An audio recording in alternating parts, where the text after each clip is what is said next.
Ah, how I miss the old days of walking into Tuesday morning and picking up a cheap knockoff of Micromaster combiners. In this case, Sixliner and this non-transforming destroyer for some reason. Does come with all his little bits. We got the feet. We've got our chest.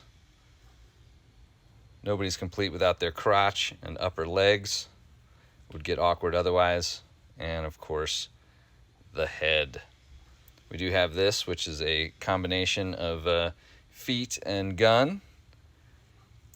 Now, we probably know this better as Railracer here in the States, but I only know these by their Japanese names. This is Knight, and you can see he's got some peg holes, which he uses to form a feet. The original had some way to combine these into an actual train, but they have not retained that. So the only thing this guy will link up with is his foot. In addition, although he has all the signs that he should turn into a robot, it's a solid shell, and he does not transform. So total loss there. Similarly, when you get to Spark here, can't transform, only does his job as a combiner. Now, when we get to Leaf, Leaf does actually transform in classic Micromaster style, so we appreciate that Polyfect deemed to make this guy an actual transformer. There are a couple here. No paint, terrible soft sculpt, but what else are you expecting? All right, this is, I think Alan is his name. Anyway, also transforms.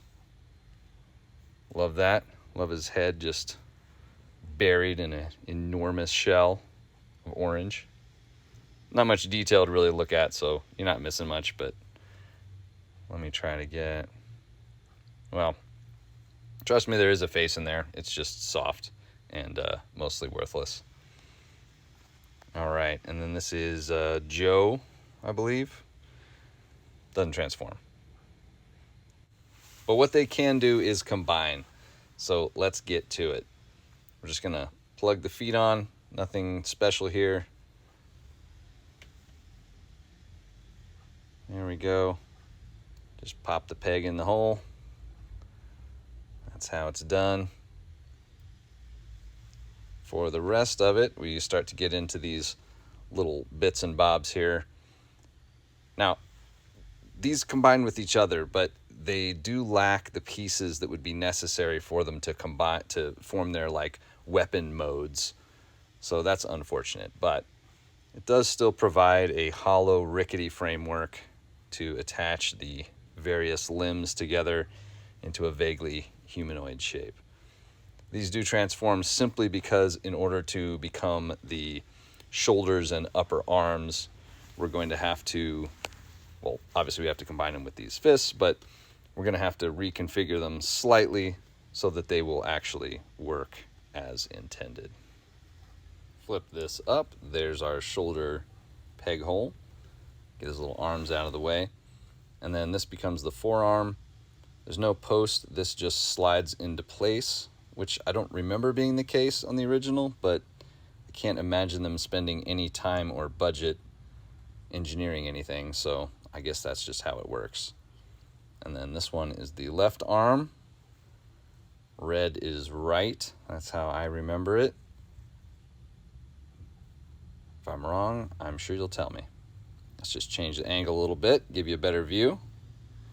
And putting the head onto Spark here, like so. And then he just pops onto this peg right here in the chest assembly. Just got to give him his little gun. And there he is, almost complete. At least as complete as this guy is going to get. As you can see, he's got a little bit of a problem going on in the back there.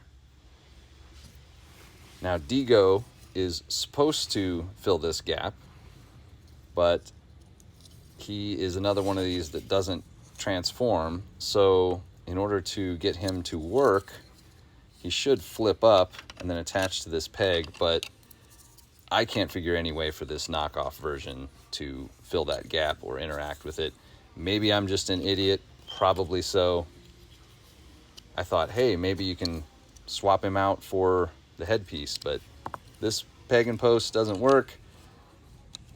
This post, there's no grip. It'll just sit there for a second, but apparently you can only do it in the one configuration, and that's it. That's all they gave you. Well, they did give you this untransforming battleship. Who knows why? I'm betting they had 1 million of these sitting around, but look, wasted paint budget. What's that you say? I'm legally obligated to do articulation, even though you know there isn't any? Well, you do have the shoulder swivel. You have, I don't know, what do you call that? Calf rotation. Nothing else. No hips. Head does turn because, you know, it's a round peg. So, wow, that's amazing. He's got no forward rotation to speak of because of these little wings. So, there you go. Legal obligations aside, let's also look at the painting on the head. Not too bad. His little crappy not Autobot symbol. Which is also, I guess, a red Decepticon symbol, maybe? I don't know. It's all terrible. In terms of size, here he is next to another tiny but meant to be huge character in the SDF-1 from my favorite select converter line. Here's an actual measurement, just because I like being thorough all of a sudden.